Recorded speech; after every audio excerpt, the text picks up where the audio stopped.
नमस्कार, आप सभी का बहुत बहुत स्वागत है all about energy YouTube channel पर। मैं Ishita, tarot reader, healer and law of attraction coach. आज बात करने जा रहे हैं उस पवित्र दिन के बारे में जिस दिन माँ पार्वती और महादेव एक दूसरे से मिले थे, उनका मिलन हुआ था।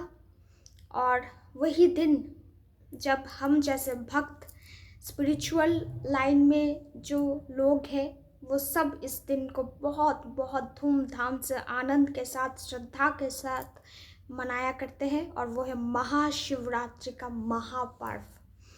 तो इस दिन हमें क्या करना चाहिए और क्या नहीं करना चाहिए, इस बारे में थोड़ी सी जानकारी आप सभी को मैं देना चाहती हूँ। हम बहुत ही श्रद्धा के साथ, बहुत ही विश्वास के साथ, प्रार्थना के साथ इस दिन को पालन करते हैं, बहुत निष्ठा से इस दिन को मनाना चाहते हैं, पर फिर भी कोई ना कोई भूल, कोई ना कोई चूक हमसे हो जाती है। ये छोटी छोटी जो गलतियां हैं, जो भूल है, अगर वो ना किया जाए, अगर वो बहुत आसानी से हम उसे अवॉइड कर सके, तो इससे बेहतर कोई चीज़ नहीं हो सकती है। और इसी दिन हम ऐसी कौन सी मंत्र जाप करें, ऐसी कौन सी महा उपाय करें जिससे महादेव हमारे सारे दुख, सारे कष्ट हर ले। और जो इस दिन की खास बात जो है, जो खासियत है, जिसके लिए महाशिवरात्रि बहुत सारी लड़कियां, बहुत लड़के भी करते हैं कि उनको उनका मनचाहा लाइफ पार्टनर, जीवन साथी मिले, तो उनके लिए भी रहेगा महा उपाय, महामंत्र। देखते रहिए इस वीडियो को। और हाँ, अगर आप नए हैं मेरे यूट्यूब चैनल पर तो ज़रूर से सब्सक्राइब कर लीजिएगा, बेल आइकन को प्रेस कर लीजिएगा, ताकि कोई भी नई वीडियो आए वो आप तक सबसे पहले पहुंच जाए। और मेरे साथ पर्सनली कांटेक्ट करना चाहते हैं तो पर्सनल कंसल्टेंसी के लिए व्हाट्सएप नंबर डिस्क्रिप्शन बॉक्स में दिया हुआ है, सिर्फ उसी नंबर पर आप व्हाट्सएप करिएगा। तो चलिए आज बात करते हैं महाशिवरात्रि के महापर्व के बारे में। पहले बताऊंगी कि आपको क्या क्या नहीं करना है इस दिन, ठीक है। तो पहली बात, आपको महादेव को कोई भी लाल चीज़ नहीं देनी है, ठीक है। ना ही आप लाल फूल चढ़ाएंगे, ना ही कुमकुम चढ़ाएंगे। बहुत सारे लोग जो है लाल फूल चढ़ा देते हैं, लाल कुमकुम भी दे देते हैं, वो नहीं देना है। आप कुमकुम कहाँ दे सकते हैं? जो जलाधार है, जिससे जल प्रवाह होता है, हम जल अर्पण करते हैं, उसके बाद जो जल जिससे निकल जाती है वो उसे कहते हैं जलाधार। तो आप वहाँ पर दे सकते हैं, क्योंकि वो माना जाता है गौरी पीठ, वो माँ पार्वती का अंश माना जाता है, आप वहाँ पर दे सकते हैं। पर शिवलिंग के ऊपर, जो शिवलिंग है जिसे हम महादेव का रूप मानते हैं, वहाँ आप कुमकुम या फिर कोई भी लाल फूल नहीं चढ़ाएंगे। आप वहाँ पर हल्दी भी नहीं चढ़ाएंगे। हर शुभ काम में हमारे हिंदू शास्त्र में हल्दी का बहुत महत्व है। हल्दी की टोटकाएँ हम करते हैं, हल्दी लगाते हैं, बहुत सारी चीज़ें हल्दी से जुड़ी हुई होती है। पर शिवरात्रि के दिन, महादेव के पूजन के दिन, वो हल्दी आप शिवलिंग पर नहीं चढ़ाएंगे, आप वो जलाधार पर दे सकते हैं, बिल्कुल दे सकते हैं, ठीक है। तो और ये सिर्फ महाशिवरात्रि के लिए नहीं, आप ये जो चीज़ें मैं बता रही हूँ वो आप अगर अपनी लाइफ में अगर महादेव की पूजा करते हैं, हर रोज़ करते हैं, रोज़मर्रा के जीवन में भी आप इसे इस्तेमाल कर सकते हैं, ठीक है। ये तो जिनके घर में शिवलिंग है, प्रतिष्ठित शिवलिंग है, उनके घर में तो हर रोज़ पूजा होती है, तो वो भी ये बातों का ध्यान बहुत अच्छे से रख ले तो ज़्यादा फ़ायदेमंद रहेगा, बहुत अच्छे रिजल्ट्स आपको मिलेंगे।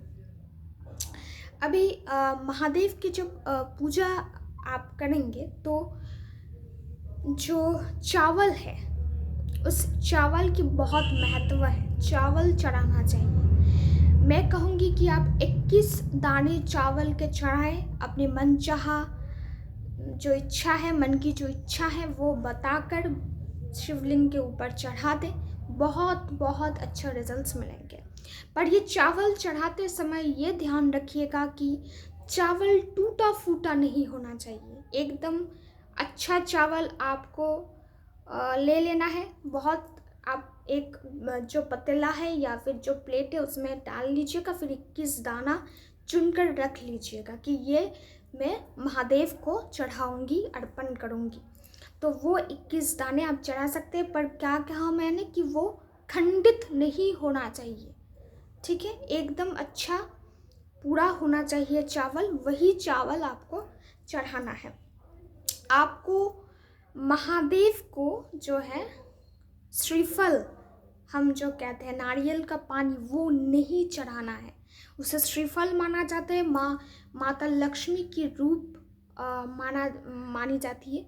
तो क्योंकि माता लक्ष्मी जो है विष्णु भगवान की पत्नी है, तो एक तरह से देखा जाए तो महादेव की आराध्य की पत्नी या फिर भाई की पत्नी आप मान सकते हैं। तो इसीलिए श्रीफल या नारियल का पानी नहीं चढ़ाना है। हम हर शुभ काम में जो है नारियल का पानी चढ़ाते हैं, देते हैं। तो इस शिवरात्रि पर आपको ये नहीं करना है और वो पानी शिवलिंग के ऊपर ऐसे नहीं देना है, ठीक है।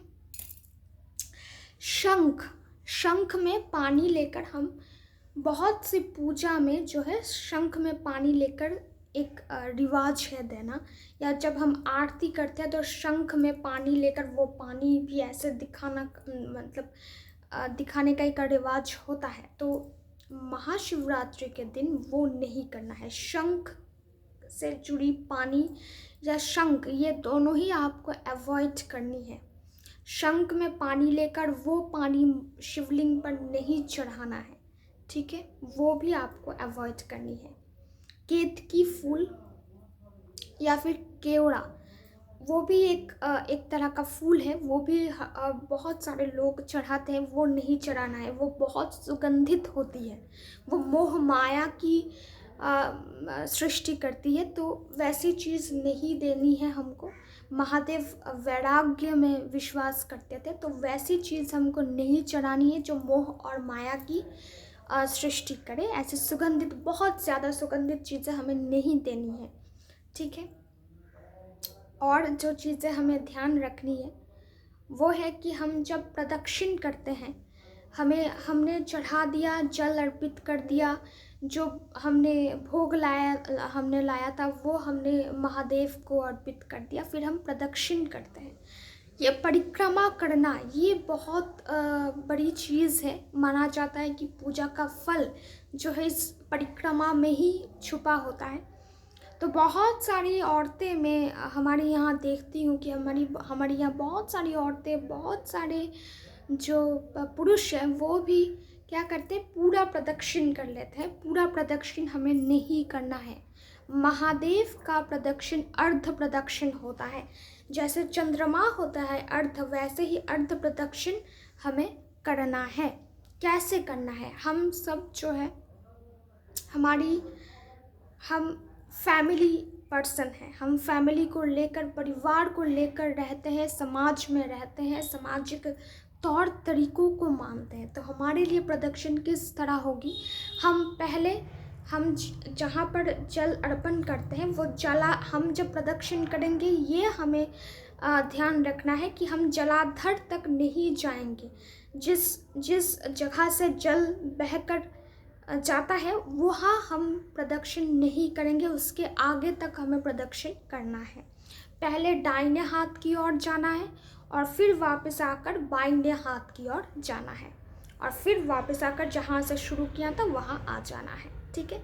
तो पूरा हम अगर दाहिने हाथ की ओर जाए, फिर वापस आए, फिर बाएं हाथ की ओर जाए और फिर वापस आए, तो हो गया एक अर्धचंद्राकार। तो इस तरीके से हमें अर्ध प्रदक्षिण करनी है महादेव की। और फिर हम क्या कर सकते हैं, गौरी मैया के लिए, माँ पार्वती के लिए पूरा प्रदक्षिण हम कर सकते हैं।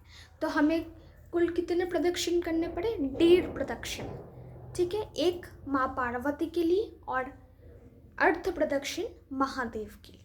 तो ये ज़रूर से याद रखिएगा। ये गलतियाँ बहुत सारी लोग जो है कर देते हैं, ये नहीं करना है। और एक चीज़, हम जब बेलपत्र देते हैं तो याद रखिएगा बेलपत्र का जो चिकना भाग होता है, ठीक है, चिकना भाग जो है वो शिवलिंग के ऊपर, माथे के ऊपर हमें देना है।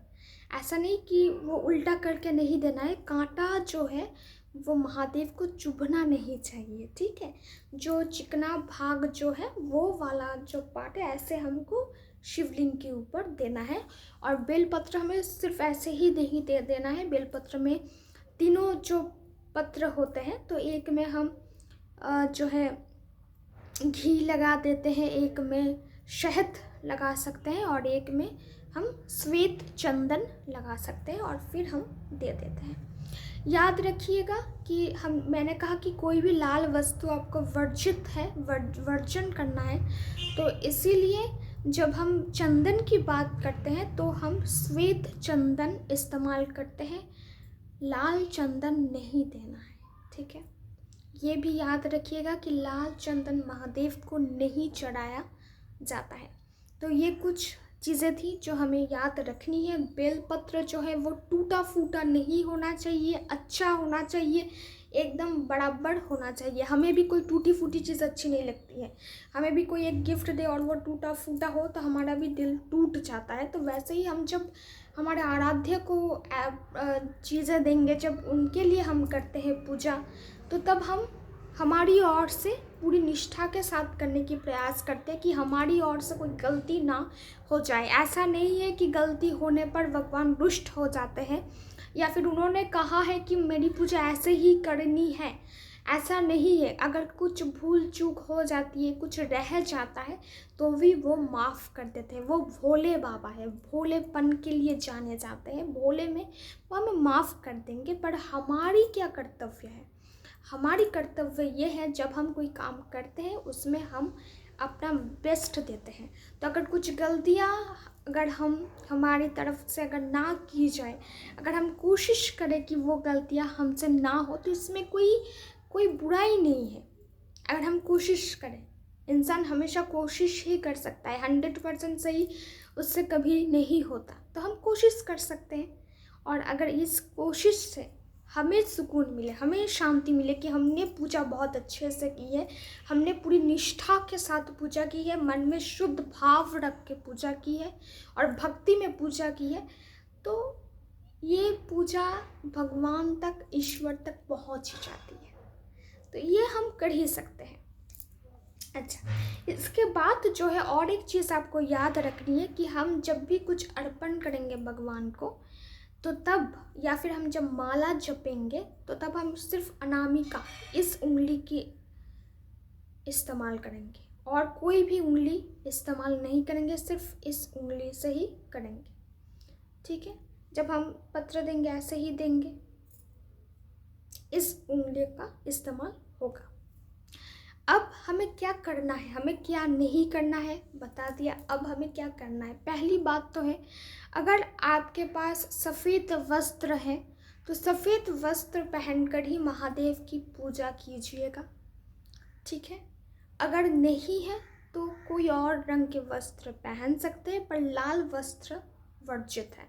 लाल वस्त्र मत पहनिएगा आप, सफ़ेद वस्त्र हो सके तो वो पहनिएगा, वो बेस्ट रहता है।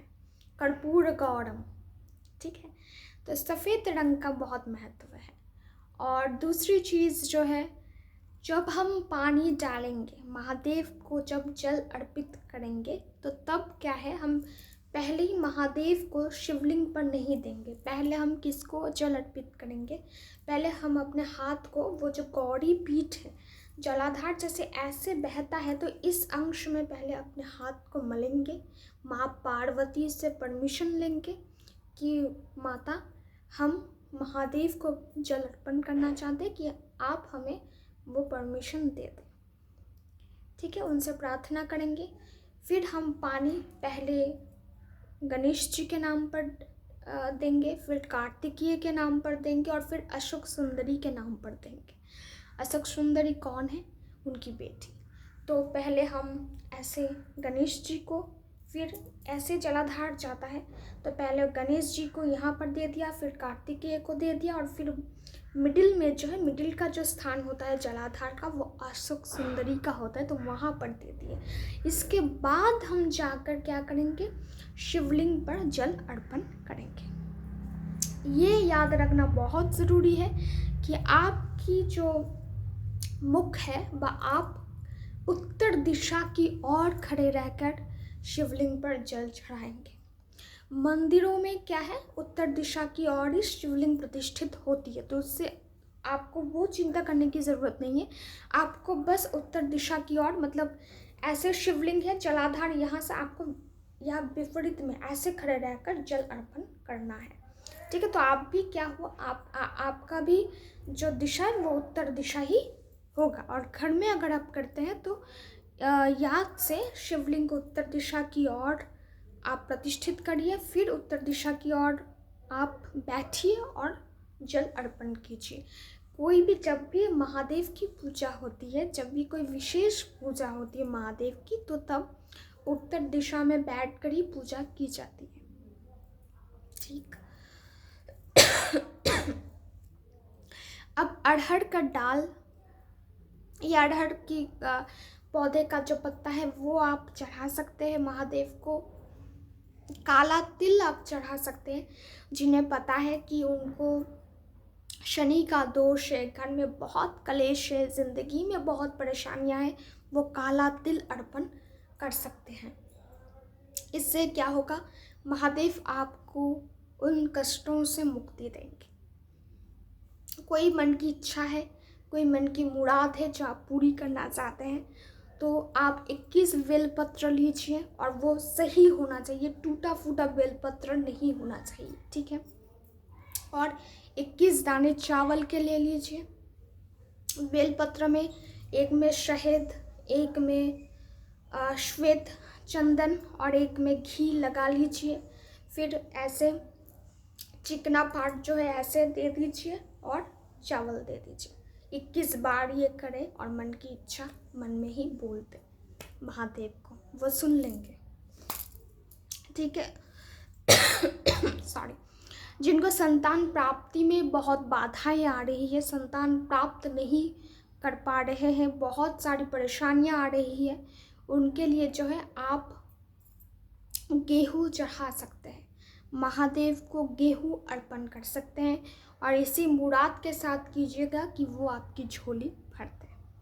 ठीक है, ये आप बहुत बहुत आसान सा एक उपाय है, आप ये उपाय ज़रूर से कर सकते हैं। और श्वेत चंदन की जो बात मैंने कही थी वो याद रखिएगा, श्वेत चंदन ही आपको इस्तेमाल करना है। तो ये कुछ चीज़ें थी जो आपको नहीं करनी चाहिए, और जो आपको करनी चाहिए वो मैंने आपको बता दिया है। अब जो है कुछ मंत्र जो आपको पाठ करने चाहिए इस शिवरात्रि के दिन। तो पहले मैं वो मंत्र निकाल लेती हूँ, फिर आपको बताती हूँ।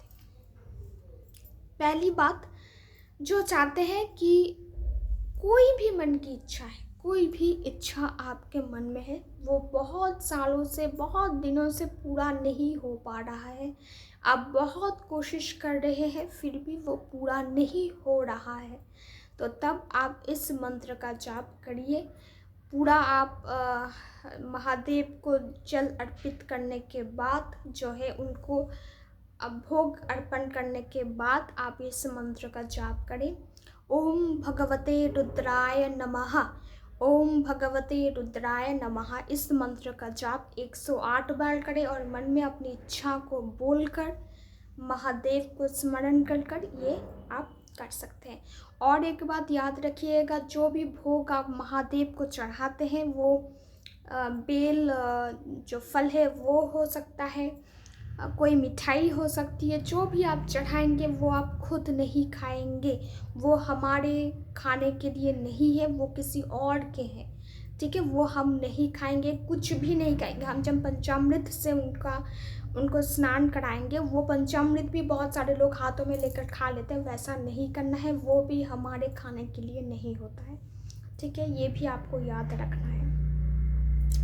तो ये एक मंत्र मैंने कहा। दूसरी मंत्र जो है, जो लड़के, जब पुरुष अपने जीवन में अच्छी जीवन साथी चाहती है, मनचाहा जीवन साथी को प्राप्त करना चाहते हैं, या फिर शादी ब्याह में बाधा आ रही है, वो बाधा जल्द से जल्द दूर हो जाए, ये कामना करते हैं, तो उनके लिए ये मंत्र है।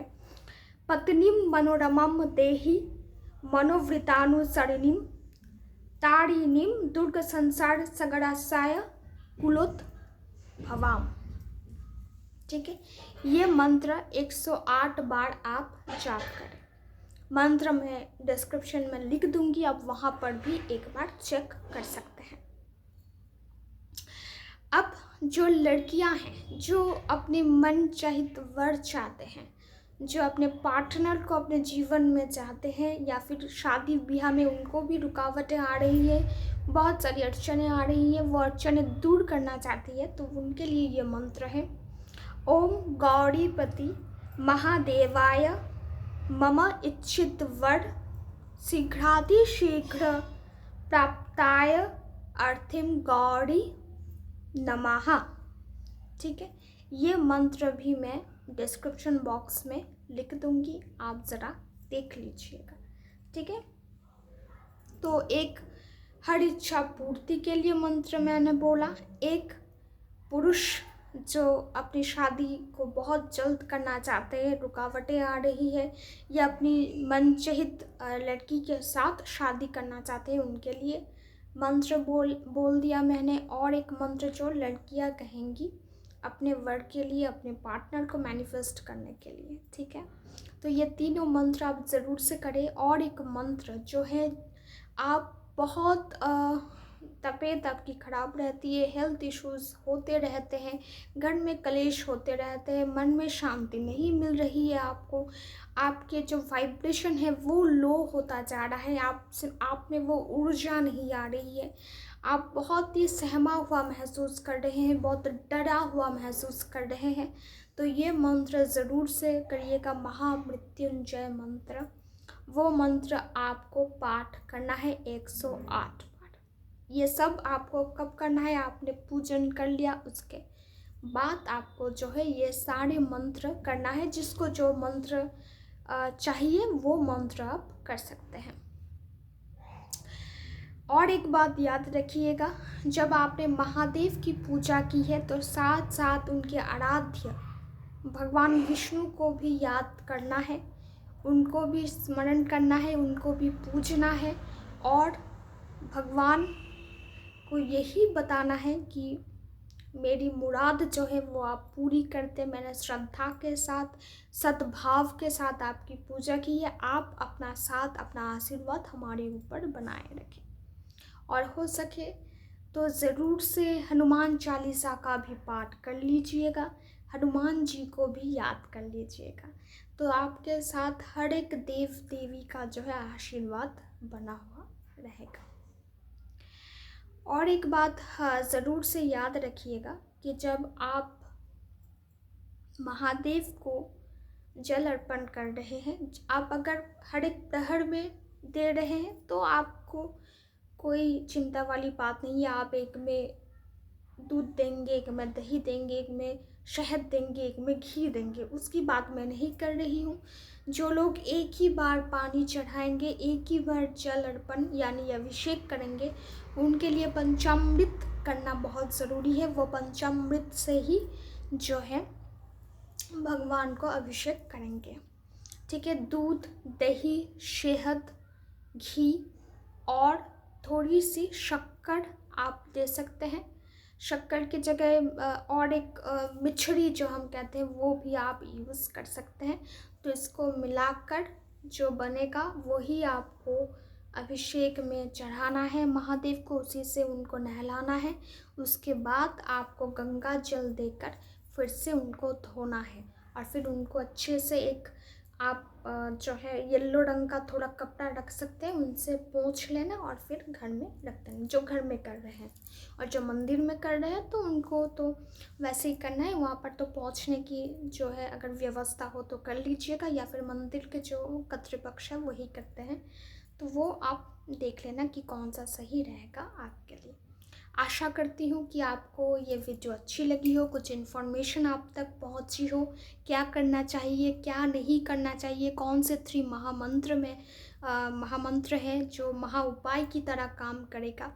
तो ये सारी चीज़ें ज़रूर से आप फॉलो कर लीजिएगा, आपको बहुत बहुत लाभ मिलेगा।